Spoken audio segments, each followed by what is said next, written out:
I'm going on an adventure!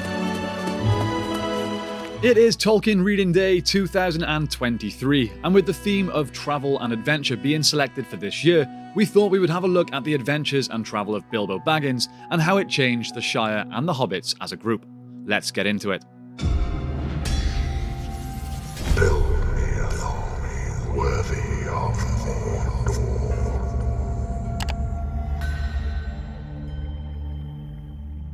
Before we get going, guys, do not forget to smash that like button and leave us a comment discussing today's video.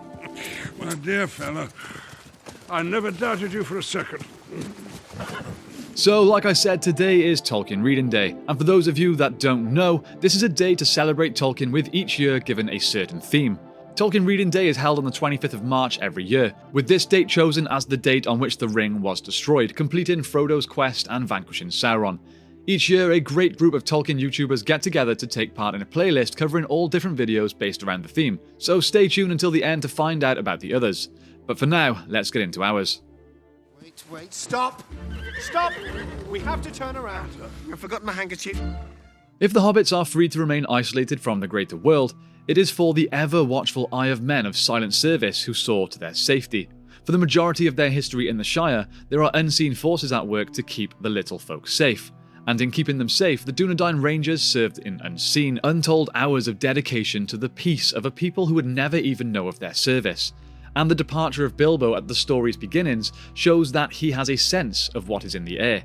At the time the War of the Ring broke out, the Shire had forsaken the sea, a cue in Tolkien's fiction for a society which is about to die. The hobbits are in a similar position to the elves that would make the great journey from Middle-earth and, after fits and starts, arrive in fragments, some very different from the others who had lost their way. Looking at this, the hobbits of the Green Dragon who mythologized Bilbo had no idea that if not for the unsung heroism of people they would think strange and unwelcome in the Shire, without this, they would have been scoured long before the washed-up wizard turned up at Bag End. In the Peter Jackson films, the Shire looks to be much more welcoming and idyllic, almost a shade shy of Eden in its perfection and homeliness. The place we see the Shire become is long full of rot before we see it come to the surface, as Sauron is able to spread out over the earth and reach for Frodo with groping, sickly hands. The spread of that evil was not sudden and kept long at bay. The hobbits who lived in ignorance of their debt would see their society destroyed and rebuilt, as the residents who take up shop at Bag End, Lotho Sackville Baggins and the awful Lobelia, work with Saruman while at the same time they had called Bilbo odd for hanging out with dwarves on the regular. Who are you? Yes, I'm sure. What do you mean, who am I? You know perfectly well who I am, Lobelia Sackville Baggins. The Saruman who comes to Hobbiton towards the end of our story has been cast down. He is of course able to wreak havoc all the same, largely because of the complacency and willful ignorance of the outside world that developed among the hobbits.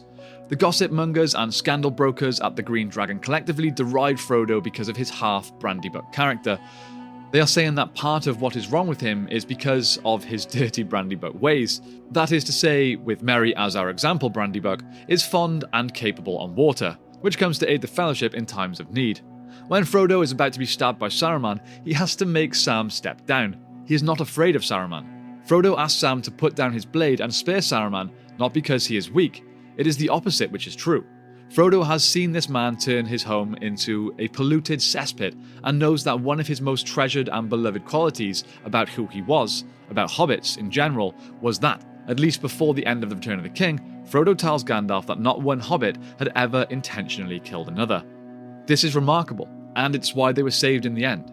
Sam was the son of a gardener in a society that believed he had no business getting involved in the affairs of his betters, as his father put it. Sam would go on to lead the Shire for half a century. Merry and Pippin dined and served at the sides of kings, whose like was unto the greatest in their world's history. Frodo spares Wormtongue at a time when he had transformed into a loathsome, sickly creature who has likely killed and cannibalized Lotho at this point, which Saruman chides him for. And Wormtongue kills him for this, not because he called him a murderer, but because Saruman had in fact made him kill Lotho. So he was at least insulted for a good reason in the end, despite being immediately shot to death afterwards, which signifies not only the end of the ruffian regime with the skin of Saruman withering away and dusting. It wanted to show a similar but different theme, Frodo leaving his home to save it and yet being unable to remain. It plays differently when the place has literally gone to the dogs, polluted, and like all true end marks for a social collapse, the sacred tree had been cut down and need replanting. Samwise Gamgee finally makes use of the gift of the Lady Galadriel. After Saruman is swept up and the battle ended, Frodo truly goes beyond himself and releases Lobelia from a distant prison. He has pity on someone who spat his heritage into his face the last time they spoke, as she refuses to return to Bag End when she hears of her son's death. Bag End was thereby returned to Frodo.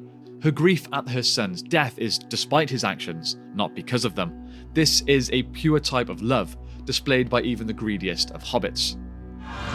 Bilbo! Watch out for the dragon! Dragon? Nonsense, there's been a dragon in these parts for 1,000 years! Which we must come to remember here. Bilbo Baggins changed a generation of hobbits. Hobbits deeply interested in legends and tales and the large, scary world beyond them. Upon the four hobbits' return, Frodo is a beloved figure, the length and breadth of the land.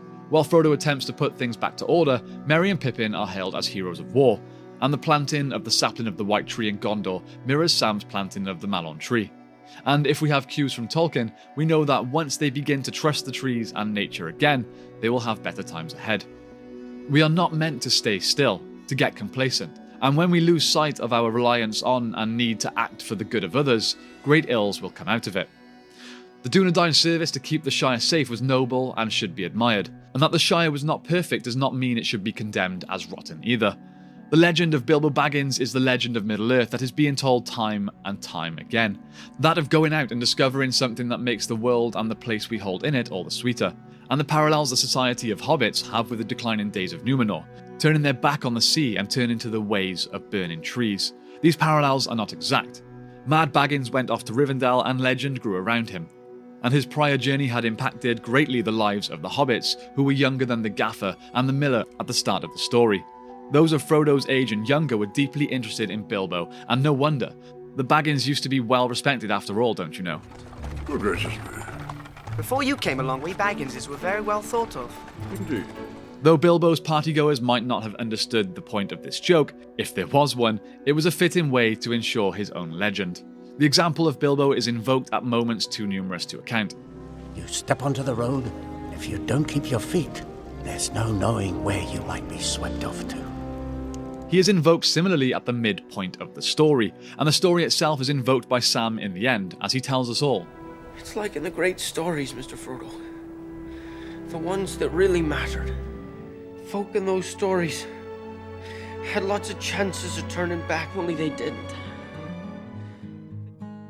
So there we have it, we bring our Tolkien Reading Day video to a close. Bilbo and his example prepared the hobbits just enough to endure the sickness that was to come and restore their people.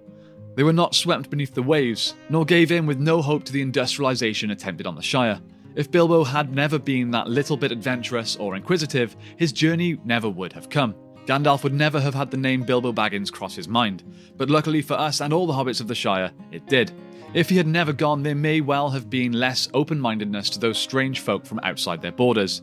And so when the threats finally arrived on their doorsteps, they may have never stood a chance. Those hobbits may never have followed Frodo, Sam, Merry, or Pippin in their fight. It is safe to say the travels and adventures of Bilbo Baggins did good things for the Shire, even if not everyone realised at the time. The road goes ever and on. Until our next meeting. With that though, it's time for our question of the day, which is, how different do you think things would have been if Bilbo had never left the Shire? Let me know your thoughts and comments down below. Also, don't forget to check out the playlist in the description, or in our pinned comment, to check out all the other great Tolkien channels and what they've done for Tolkien Reading Day 2023. Time has come to shout out our patrons. You guys are supporting our short film project, The Guard. We are finally making good progress. We have so many costumes and props and stuff on the way. It's super excited. If you haven't seen the updated picture of our armor, make sure to check it out on the members tab or on our Patreon. A special thank you goes to the Divine Power tier members Kevin and Abram, the Fire Demon tier members Nashith and Gregory, and the Wizards staff members John, Andrew, Jennifer, Hunter, and David. You are all true legends of the Brohirrim. Finally, if you have managed to reach the end of this video with me today and you've enjoyed what you've seen, please hit that subscribe button and bell icon to make sure you don't miss any future uploads. Thank you all for spending some time with me today. I hope you have a great day, and I'll see you next time on The Broken Sword.